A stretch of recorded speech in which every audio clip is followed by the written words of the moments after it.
What is up, YouTubes? We are back with the bro lifting edition. Everyone's gonna be so excited about. We have 3 tips to give you a huge bench. Everybody wants to know how to bench, right? Everybody's trying to, flex on you when you go to the gym, like, how much you bench, bro? What you bench? What you bench? For me, I don't consider bench to be the most important.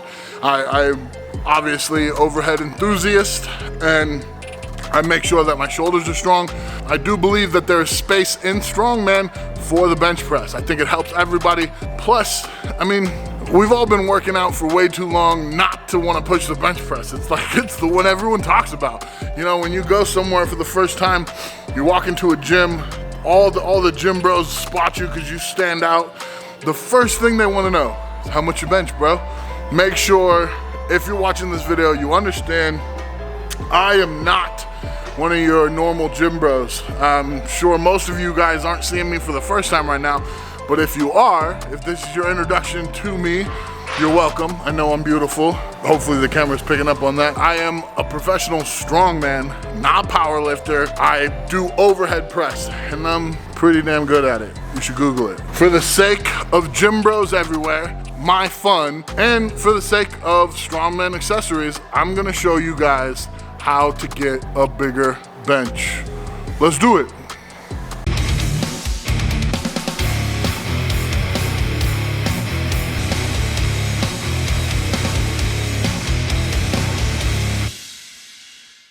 First tip for a big bench, you wanna build up torque. Tension, some people call it loading the springs. Basically, you want to put your body in a position where the easiest choice for your arms and for your chest is to push the weight away from you. Doing that is fairly simple. You wanna get yourself in a nice even spot. For me, I'm a little bit tighter than most guys. I like to almost do close grip press. A lot of guys are out here. Wherever you set up, the first thing you're gonna do is wrench down. You're tucking your elbows and you're almost trying to bend the bar with your wrists. You're gonna wrench it down. And what that does is several things. First, it brings your lats into a nice tight flex spot. It brings your elbows in to where it's keeping everything tucked, and instead of risking tear and risking flailing limbs, it brings them in so on the way down, it's kind of just bunching everything up nice and tight to push back out. Like the spring, like the torque, like all those things you hear. Depending on who's telling you how to do it, there's a lot of different cues for it. It's like a hydraulic pump. You push it all back together, and then you push it all out and away. Let's show you guys kind of what that looks like. A lot of different people are gonna have a lot of different advice on your back and your feet. A lot of people like that crazy arch. I can understand where it comes from. I like a little bit more of a flat back, not completely flat, I'm kind of arched, but I want this lift to carry over into other things. I'm not benching to be just a good bench presser. I want to be an athlete, so I make sure that it's transferable, whatever I am doing. So feet are nice and set. I use the bar to push myself down, and right now I'm flexing my lats right here. And then I get my arms set, I push my elbows out, and then I wrench them in. And then boom, we're here. There's really no looseness to me. I'm not gonna flip out, I'm not gonna tuck in. I'm right here nice and tight, and on the way down, you can see how nice and tight my elbows are to my lats.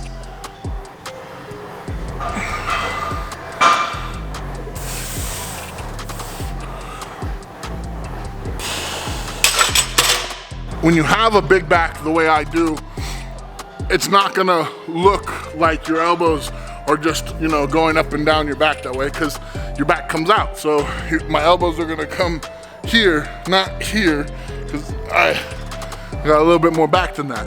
That's tip number 1 for everyone who's watching this, to start off at the right spot. That's the most important thing. Let's try not to get hurt so we can keep working our way up to our goals. Now that we have that base, we can move on to the next one. Let's do it. When I was a college football player, I was so lucky. One day I got to watch Larry Allen train. Now, if you don't know who Larry Allen is, after this video, I'm sure you gotta watch all of it, like it, subscribe it, hit the notification bell. Then when you're done doing all that, just search Larry Allen bench press. Larry Allen is one of the greatest offensive linemen to ever play football. Just such a savage, was a really nice guy, somebody I looked up to since I was in high school, you know? Like, Larry Allen, he was just the man. He was the man. And when I met him, I was like, one of the only times I ever got all starstruck, you know? And like, nobody knows who he is. Like, I guarantee you, 99% of the people watching this video right now are like, who's Larry Allen? Like, he's not a wide receiver, he's not a quarterback, he's not Randy Moss or Tom Brady. He is the greatest lineman to ever play football.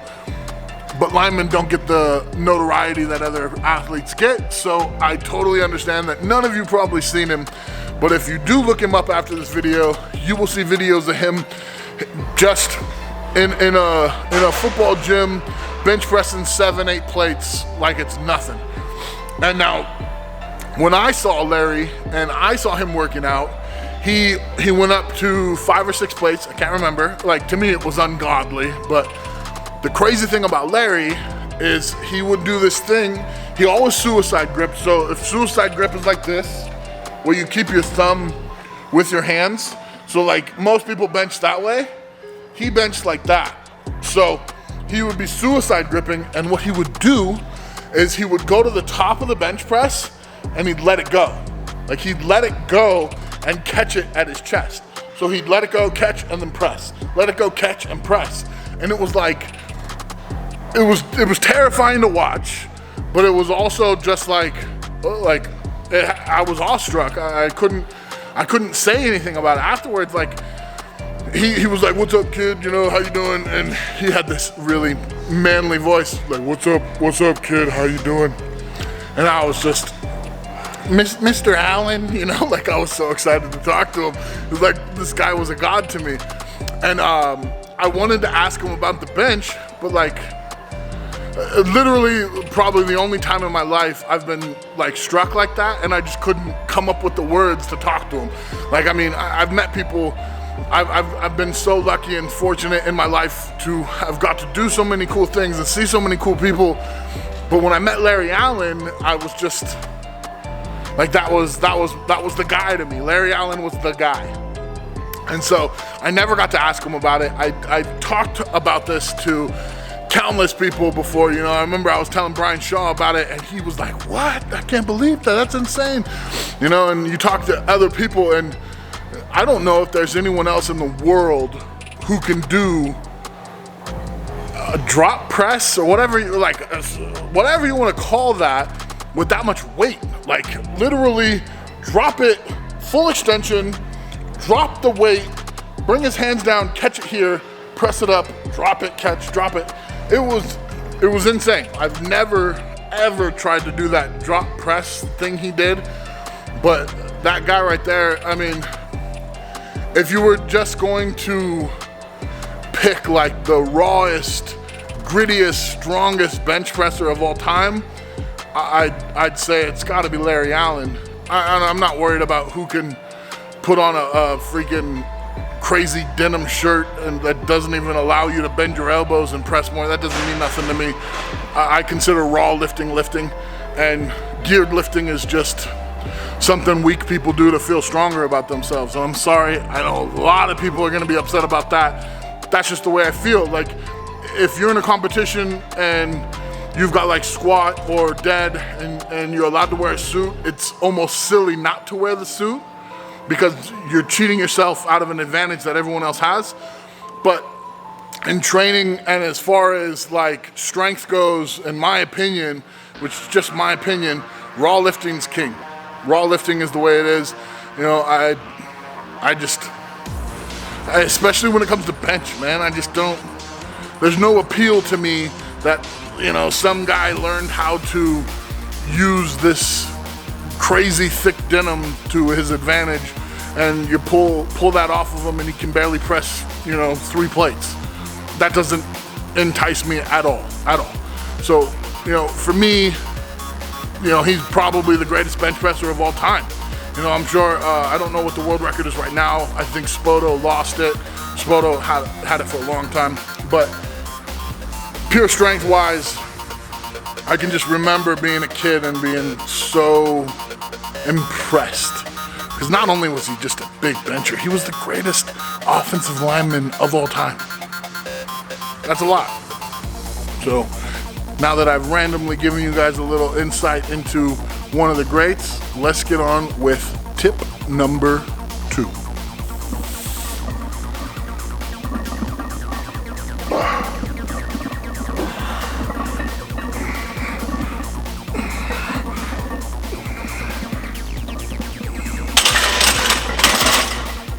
So our second tip for a huge bench press is control. I'm pretty consistent. If you guys have been watching all my stuff, this is not gonna surprise you. I've got a little twist for the last tip just to make sure I'm keeping you guys on your toes and I'm not just saying the same old stuff, but control is huge. It makes all the muscle fibers that are in charge of stability, in charge of balance, the muscle fibers that are in charge of firing to keep everything in place, make sure that all of them are engaged and all of them are being properly used. That way you don't end up like with one arm stronger than the other. You don't end up with this arm's all beat up and ends up tearing. You don't end up going for some weight that you can't hit, Like, controlling the weight is not only good for your posture, for that torque we're talking about, for having time under tension. It's not only good for all that, but it also really puts you in your place. A lot of guys, especially when it comes to bench press, they want to throw on this weight that they can't hang with. You see a guy who can barely hit 3 plates and then he's gonna go throw a quarter on it. Hey bro, spot me, And he's like expecting you to curl half of the weight. For some reason, bench press is the one. It's the one everyone wants to cheat. It's the one everyone wants to say they're better at than they are. It's the one everyone wants to compare to you. Bench press is the ultimate bro lift. And you gotta fight that urge to be one of the bros. You gotta fight that urge to cheat it, to go for stuff that you're not capable of, to put yourself in risky positions. You gotta fight all that. If you wanna be able to build up and ultimately be your best, you wanna control the weight. Now I'm gonna show you exactly what I mean right now, and that's just basically taking your time on the way down. If you watch me, if you go through and watch all my stuff, if you go to my Instagram and you look at my workouts, if you scroll down and look at my old videos, as the weight gets heavier, I move it slower. I will take 6 plates on a bench press and I will take 12 seconds just to get it down nice and slow, and then boom, throw it back up. And that slow drop as you're coming down, keeping it corked, keeping it tight, and you get it right to the right spot and throw it up. That slow drop is why I'm strong. That slow drop is why I'm in control. It's why I can press here, or if I get a little off balance, I can go here, here, here. No matter what the situation is, when it's a good day, when it's a bad day, I can hit the same weights. I'm not coming in here trying to pull some magic out of my ass and getting lucky and throwing weight on that I can't do, and maybe if I bounce it hard enough off my chest, it'll get up. Yeah, we could do that if we were not worried about long term, and we were not worried about being our best, and we were not worried about how much it costs to get surgery, which, by the way, it's expensive. It's very expensive. Control.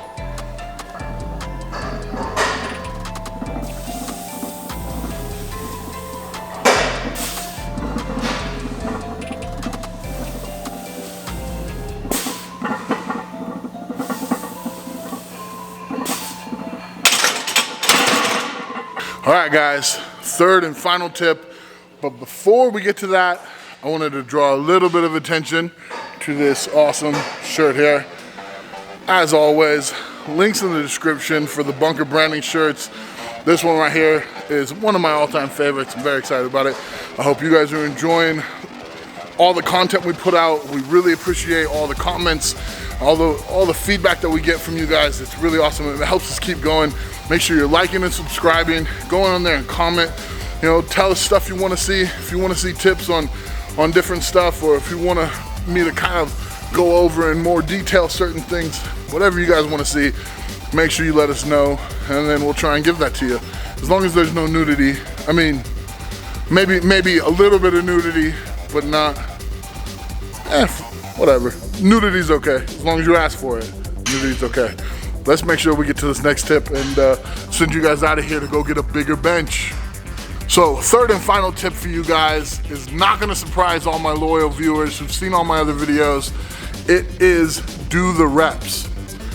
I didn't want to rip you guys off and kind of make the end of this video kind of inconsequential. So I wanted to let you guys know, in bench press, when I say do the reps, I mean do the reps in lots of different positions. We all want to stay healthy long enough to feel like we're growing and getting stronger. We want to fight the plateaus and build and just feel good. You know, we all want to look good naked, and we all want to feel good in the gym. That's what life's all about. So we make sure we get the reps, but we switch our positions. Now I'm going to show you what I like to do. It's a suicide set where you just rep out to the death, but as you get tired, you change your hand position. So we never know really, it's not a set numbers. I will press until I feel like I've given a good amount of exertion, then I switch to go a little bit closer, and then I press, and then I shake my arms out, stretch my arms out wide, and I go wide and press. And it's just making sure you're going through and hitting all those random little spots that are neglected, or maybe they're not used quite as efficiently as you'd like to. They're just not a part of a normal bench press, but they will be incorporated when you need them. When you do a workout like this, it just makes sure that all of that stuff's on the same page. Every little piece of you knows we're here to work, we need to be prepared, and we're counting on you in a situation where we might need you. We expect you to come through. That's what you want. You want your body to be ready. So let's watch Obi get tortured. I'll go with a normal grip. Normally I'm pinky or ring finger on the strip. Going pinky.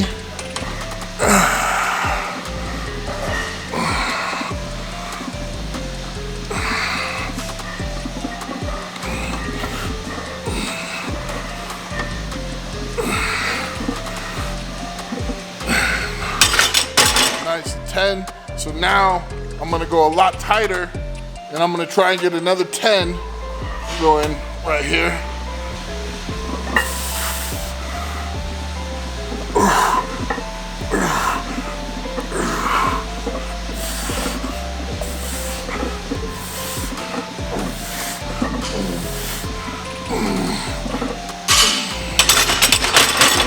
And then I go wide.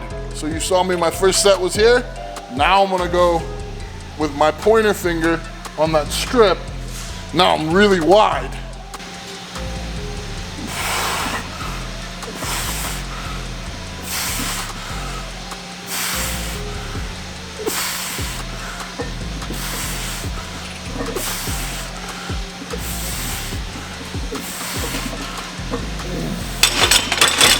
And that's how you do it.